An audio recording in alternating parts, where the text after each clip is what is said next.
Саламатсыздарбы, урматтуу студенттер, урматтуу окуучулар. Биз сиздер менен сабакта улантабыз. Өткөнкү акыркы биз сиздер менен өткөн сабакта биз perfect tense өттүк. Perfect tense боюнча сиз өткөн сабактар негизи эле түшүндүрүү болду. Эң негизинен өткөн perfect tense боюнча түдүдө болсо мен барам, турам, келем, жатам, уктайм, кылам деген негизи эле дайым сизге атат болуп калган нерсе боло турган болсо, ал эми ING'де мен бара жатам, уктап жатам, сүйлөп жатам, кыймыл аракеттин үстүндө болсоңуз, ал эми perfect tense деп аласыз. Кыймыл аракетти кылып келип, азыр гана бүткөн болсоңуз, же ошого суроо бере турган болсоңуз, же тескери жооп бере турган болсоңуз. Ал эми кыймыл аракет келер чагында кыймыл аракетти буга чейин кылып келип, же келер чактын кайсы бир жери убактысында бүтө турган болсоңуз, ошого бүтөмбү, же кийин бүтө элек болом деп айта турган болсоңуз, же кыймыл аракетти буга чейин кылып келип бүткөн болсоңуз, ошого суроо берип, тескери жооп бере турган болсоңуз, бул perfect tense болду. Perfect tense'тин формуласы to have, I have not. I will have, I have, I won't have, I had not. Ошого эле этиштин үчүнчү формасын коюп койгонбуз. Туура этиштерге этиштин id формасын улап койгонбуз. Ал эми туура эмес этиштерге этиштин үчүнчү формасын кошуп койгонбуз. Ошо менен perfect tense жыйынтыкталды. Ал эми сиздерге берилген өтүлгөн темалар баары түшүнүктүү, тааныш бардыгы. Акыркы тема perfect tense болду. Ал эми берилген тапшырма сиздерге өткөн грамматиканын бүт баарын кайталашыңыз керек болчу. Андан кийин perfect tense'ге тиешелүү 7 сүйлөмдөн 63 сүйлөм чыгарышыбыз керек болчу. Андан ошол аңысына которуңуз деген perfect tense'ге байланыштуу грамматиканын бүт баарын которушубуз керек болчу. Андан кийин supercomputer текст, supercomputer менен текстин эки бетин которуп, бүт бар жаңы сөздөр билип келсеңиз, бул жерде мугалим сиз менен чогуу, окууч студенттер чогуу баарыңыздар биргеликте аны которуп, андан кийин болгон мугалим эмне кылат, сурап туруш керек. Бул өтүлгөн грамматиканын өтүлгөн темалардын ичинен кайсы бир грамматикага түшөт деп сурап туруп, ошону тактап койсо, ошо сиз дагы ошол суроого жооп берсеңиз, бул максатка ылайык болот. Андан кийин эркин топик жана диалогтор сиздерге бар, жанагы жерде тааныш, бүт баарын билесиз. Ал эми биз бүгүнкү сабакта биз эсиңизде болсо, азыркы айтылган нерсени чогуу биргеликте бүт баарын мугалим менен азыркы айтылган тапшырмалардын бүт баарын текшересиз, туура эмес этиштин бүт баарын кошо кайталайсыз дагы.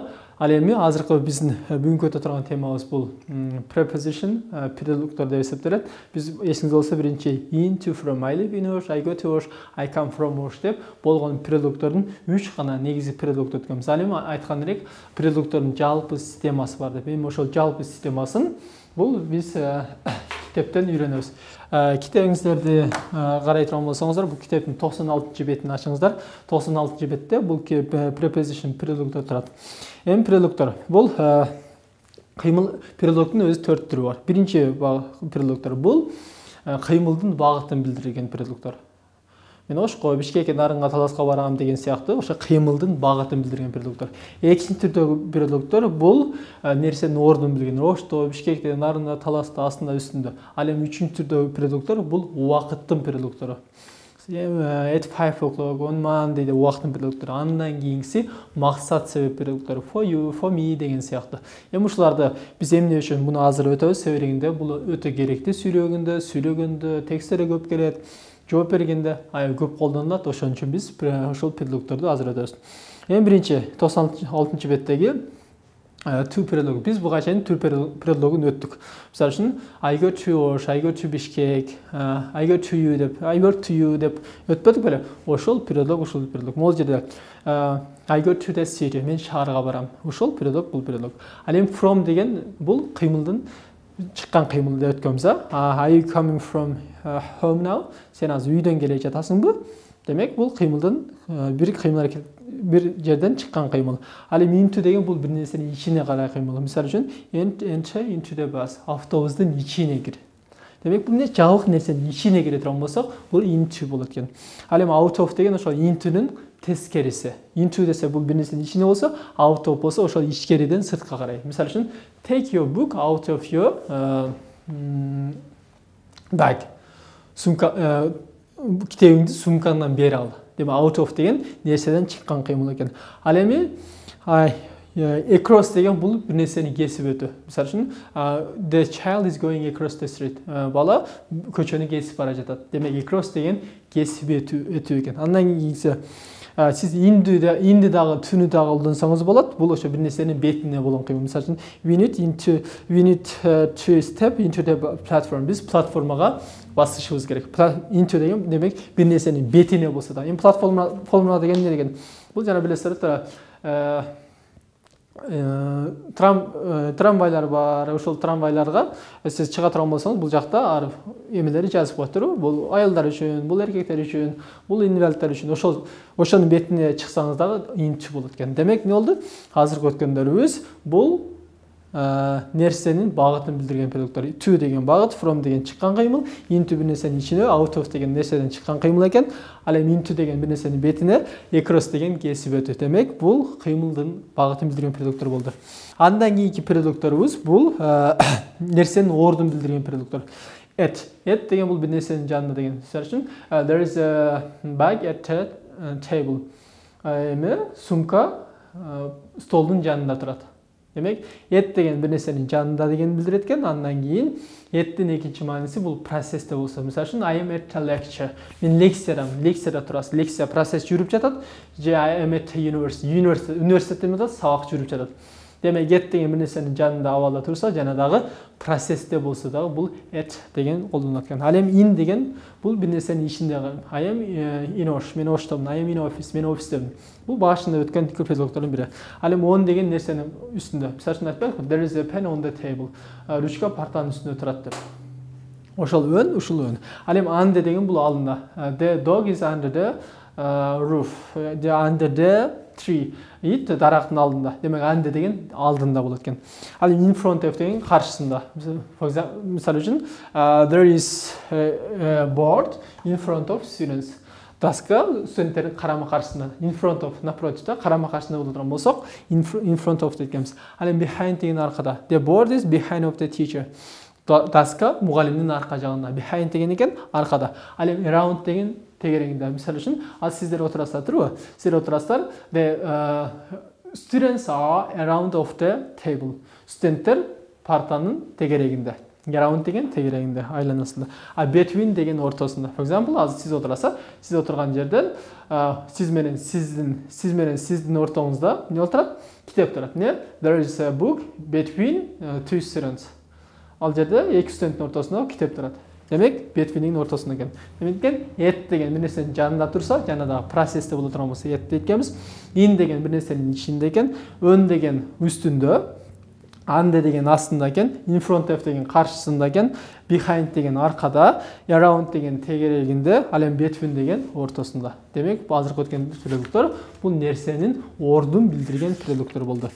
Ал эми кийинкиси бул убакыттын предлогдору. Убакыттын предлогдорун буга чейин көпчүлүгүн биз өттүк. Биринчи сабакта эле өттүк, биз аны көп колдонгонубуз үчүн башында эле өткөнбүз. Ал эми in деген айтканбыз, биринчи жыл мезгилдерге, айларга, айлардан башка жыл мезгилдерге бүт баарын in коет деп атса, in March, in April, in May, in summer деп башында өткөн in предлогдорун өттүк. Андан кийин in деген экинчи мааниси через өтпөдүкпү? In 3 days, 3 күндөн кийин, in 1 week, бир жумадан кийин. Ошол через, ушул через. Ал эми at деген убакыт качан так боло турган болсо, at предлогун колдонобуз. Айтпадыкпы? At 5 o'clock деп убакыт так боло турган болсо колдонобуз деп. Ал эми on деп бир гана жуманын күндөрүнө on деген предлогдор коебуз деп буга чейин өткөнбүз. By деген предлог бул кайсы убакыт так 3-төргө, 6-ларга, 7-лерге убакыт так болбой турган болсо, анда биз by деген предлогду колдонобуз. Мисалы үчүн, by 3 o'clock, саат 3-төргө, by 5 o'clock, саат 5-терге. Демек, так эмес убакыттарга. Ал эми from till деген кайсы бир мынанчадан мынанчага чейин. Маселен, from 3 till 5, 3-төн 5ке чейин. From 7 till 9, 7-ден 9га чейин. Ал эми for деген бул кайсы бир убакыт ичинде. Мисалы үчүн, for 2 hours, 3 саат, 2 саат ичинде. For 7 hours, 7 саат ичинде. For 15 minutes, 15 мүнөт ичинде.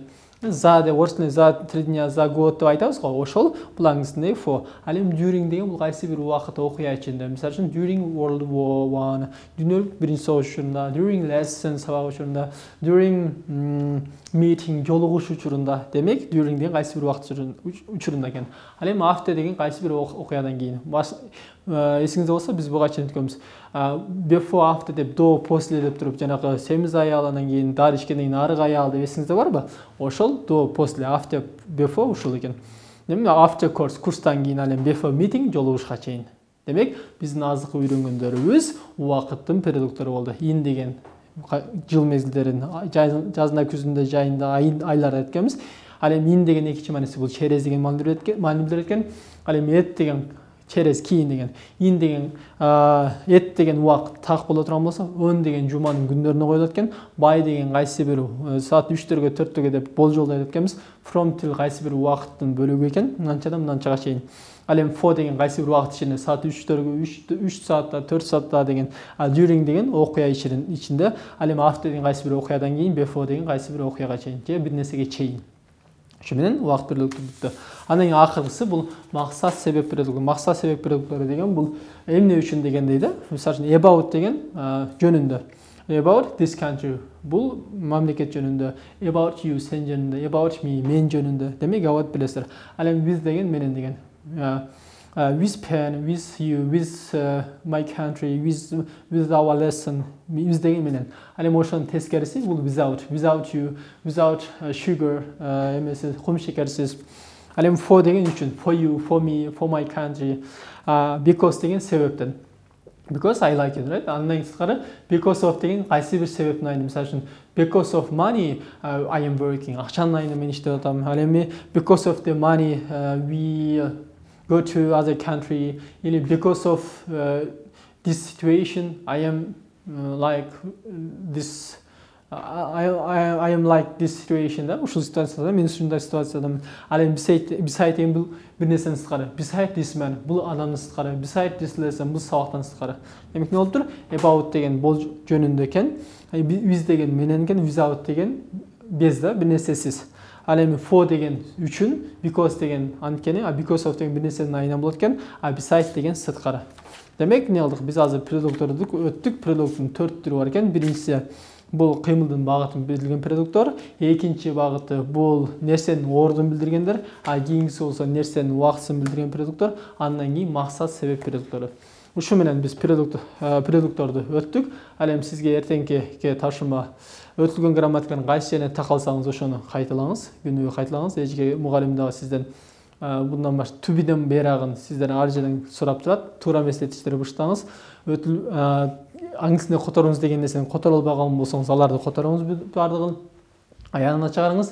Андан сырткары суперкомпьютермендин калган жеринин эки бетин тиндеги жаңы сөздөрдүн бүт баарын билиңиз. Бул жерге келип которуңуз. Андан сырткары Erkin topik жана диалог. Топиктердин, диалогдордун темасы өтө көп. Жанакы эмеде мугалимибиздин программасынын акырында анын ар бирин кызыктуу. Андан сырткары өзүңүз эмне жөнүндө сүйлөгүңүз келет, эмнени талкуулаңыз келет, кесибиңизге байланыштуу болуп, өзүңүз кызыккан нерсе жөнүндө сүйлөй бериңиз, суроону көп бериңиз. Ал эми сабактын сиздер бүгүнкү күндөн баштап сабактын ар бир сабактын акырында 10-15 мүнөт бир гана англис тилинде сүйлөшкөнгө аракет кылыңыздар. Ушундай бир окуяны түзүңүздөр, бир нерсени талкуулаңыздар дагы бир гана англисче сүйлөгөнгө аракет кылыңыздар. Билбеген сөзүңүздү даскага жазып алыңыз, аны бир кадар ассоциация кылып байланыштырып жаттап алып туруп, аны кайра колдонууга аракет кыла турган болсоңуз, албетте өсүү болот, жыйынтык болот. Ал эми эртеңки күнгү тапшырма ушул грамматикаларды кайталайсыз, бүт баарын кайталап туруп, ошо эркин темаларды бүт баарын эркин темалардын арасынан бирөөнү тандап, келесиз дагы бул жерде сүйлөп айтып бересиз. Грамматиканын бүт баарын бышыктайсыз. Ошо менен буюрса мындан дары жөнөкөй темаларды бирден өтүп кете беребиз, бирок өтүлгөн темаларды бышыктап кете беребиз. Анткени биз алдыда түдү менен түбүнүн аралашкан системасы бар. Эгерде сиздер буга чейинкисин жакшы өздөштүрүп кетпесеңиздер, анда кыйналып каласыздар. Ошон үчүн аракет кылыңыз сүйлөгөнгө. Ал эми практика болушунча аудио материалдарды башынан эле алгансыздар туурабы? Ошол аудио материалдарды болушунча көп укканга аракет кылыңыздар. Эмелерди жана китептен мындан англис тили мындан дары өнүктүрүүгө жана сактап калууга кеңештер деген эме бар. Бети бар, могул жерде 108 бетте. Китепти ошодо карай турган болсоң, ошондон да көп пайдалар алсаңыз болот. Аны эмесе кийинки сабакта көрүшкөнчө Тынч болуңуздар, аман туруңуздар. Ийгилик, ийгиликте көрүшкөнчө.